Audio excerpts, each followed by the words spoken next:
Israel imeongeza mashambulizi yake dhidi ya Iran kwa kulenga vituo muhimu vya nyuklia na viwanda, huku maafisa wa Iran wakitoa onyo la kulipiza kisasi na kuwataka wafanyakazi wanaohusishwa na kampuni za Marekani na Israel kuondoka kwenye maeneo yao ya kazi. Kamanda wa kikosi cha anga cha jeshi la walinzi wa mapinduzi ya Kiislamu IRGC, Sayyid Majid Musavi, aliwaonya wafanyakazi wa viwanda vinavyohusishwa na Marekani na Israel kuondoka mara moja kufuatia mashambulizi dhidi ya maeneo ya uzalishaji ya Iran.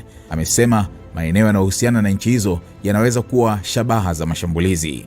Jeshi la Israel lilithibitisha kushambulia kiwanda cha uzalishaji wa Yellow Cake karibu na mji wa Yazd, ikisema ni kituo muhimu cha uchakataji wa uranium. Kwa mujibu wa IDF, kituo hicho hubadilisha malighafi ya uranium kuwa hatua ya awali ya uranium inayoweza kurutubishwa kwa matumizi ya nishati au silaha. Israel pia ilisema ilishambulia kinu cha maji mazito cha Arak, kikilenga miundombinu inayohusishwa na uzalishaji wa plutonium.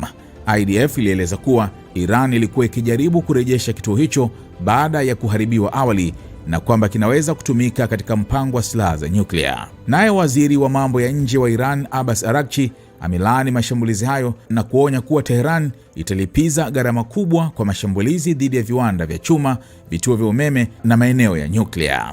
Wakati huo huo, waziri wa mambo ya nje wa Marekani Marco Rubio amesema Marekani inaweza kufikia malengo yake dhidi ya Iran bila kupeleka wanajeshi wa ardhini, akiongeza kuwa operesheni inaweza kumalizika ndani ya wiki chache.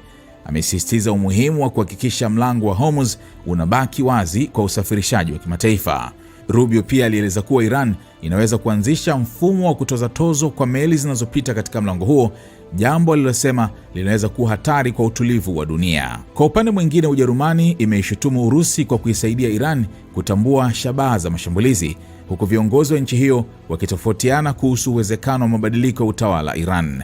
Kansela Friedrich Merz ameonyesha shaka, wakati Rais Frank-Walter Steinmeier alielezea vita hiyo kuwa kosa kubwa linalokiuka sheria za kimataifa.